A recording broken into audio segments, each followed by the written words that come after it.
Why is it that the things we choose to do on purpose feel different than the things we just fall into? There's a difference between reacting and deciding, between drifting into something and stepping into it. And I think most of us have felt that tension before. A moment where you know what the right thing is, but it's not the easy thing.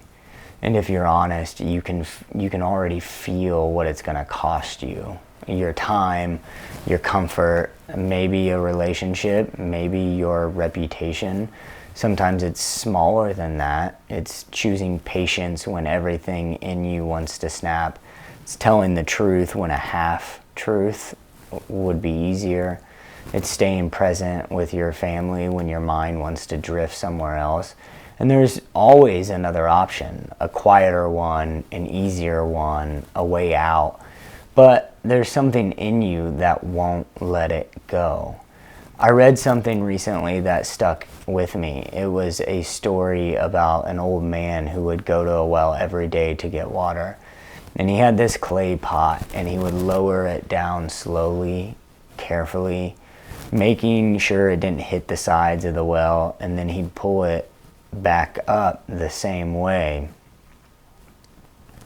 And it took time, it took focus, and it wasn't efficient, but it was intentional. And then one day someone came along and showed him a pulley system and said, you could do this faster, easier, same result with less effort. And the old man said something that caught me off guard. He said, I think I'll keep doing it this way because I have to think about every movement. There's care in it. And if I make it easy, I might stop paying attention. And if I stop paying attention, what might the water taste like?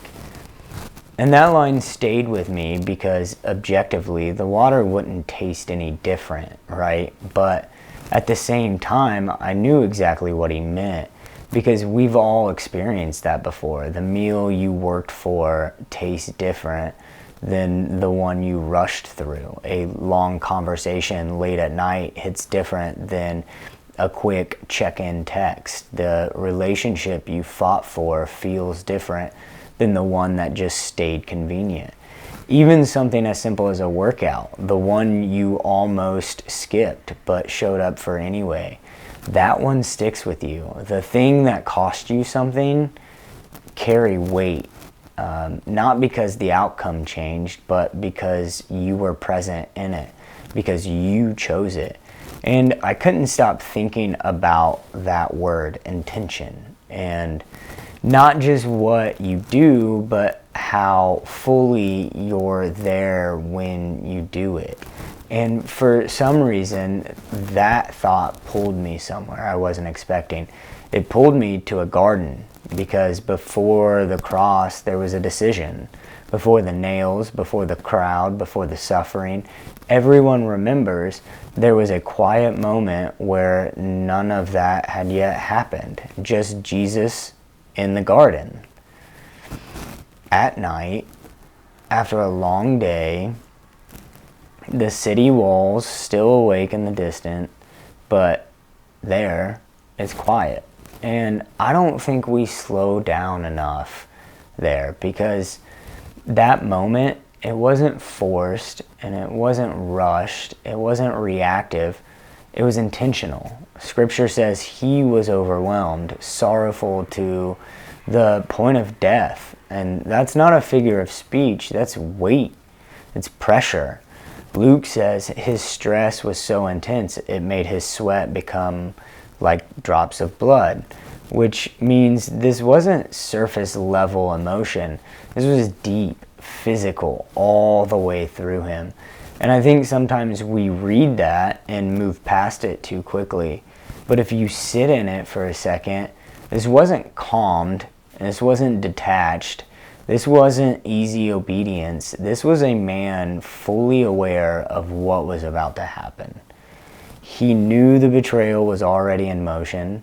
He knew the crowd that once followed him would turn on him. He knew the humiliation and the pain and the weight of the cross itself. And in that moment, he says it out loud, if it's possible, let this cup pass from me.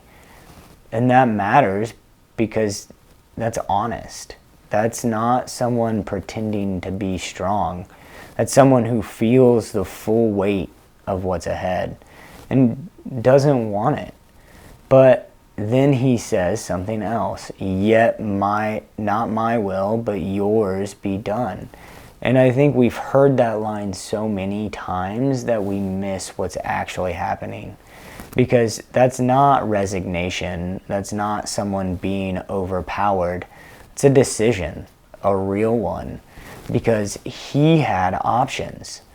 He could have left that garden, slipped away into the dark, no crowd, no trial, no cross. He could have defended himself, changed his message, avoided the outcome. He even says later he could have called down angels if he wanted to. There were exits everywhere, but he stayed. And I imagine that moment not as rushed, but slow. The kind of slow where every thought is loud, where every fear is clear, where you feel the full weight of what saying yes will cost. And he doesn't numb it. He doesn't distract from it. He doesn't rush past it. He stays present in it. And then he chooses. And that changes how I see the cross. Because the cross wasn't just something that happened to Jesus. It was something he walked into on purpose. And now I can't unsee it. That moment in the garden, it's like the old man at the well, slowing down, feeling every movement, not rushing past the weight of it, not looking for the quickest way through. Because this wasn't just about getting to the outcome. It was about how he got there. And I think that says something about God that I'm still trying to understand. Because if this was just about results, there were easier ways, faster ways, less painful ways. But God doesn't rush through redemption. He steps into it fully, intentionally, which means something for us. Because we spend so much of our lives looking for the pulley system, the faster way, the easier way, the version that cost us less. And again, sometimes that's wisdom, but not always. Because there are moments where the slower path is the only one that forms something real in you.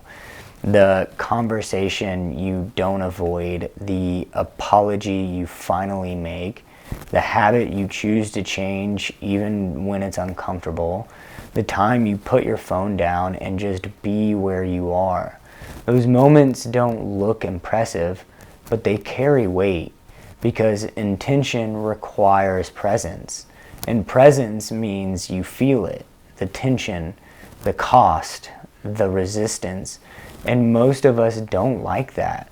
So we rush, we distract, and we look for ways around it. But Jesus didn't. He walked straight into it. Not blindly, not accidentally, but with his eyes open. And I think this is where it gets personal. Because I can look at my own life and see how often I chose what's easy over what's right. How often I avoid the hard conversation. How often I delay obedience because I don't want to deal with the discomfort. How often I say I trust God until it actually costs me something. And then I look back at the garden and I realize intention isn't proven when it's easy. It's revealed when it's not. When you've counted the cost, felt the weight, remained present, and you still say yes. That's different. That does something to you. And maybe that's what Good Friday is really showing us. Not just that Jesus died, but how he chose it. That love at its deepest level. It's reactive. It's intentional. It doesn't look away from pain. It steps into it for the sake of something greater. And maybe that's the invitation. Not to go look for suffering, but to stop running from the moments where you know what's right and it's hard. To stay, to be present, to choose it even when there's an easier out, because that's where something real is formed. And maybe, just maybe, that's where the water starts to taste different, because it's not just about what you did, it's about who you became while doing it.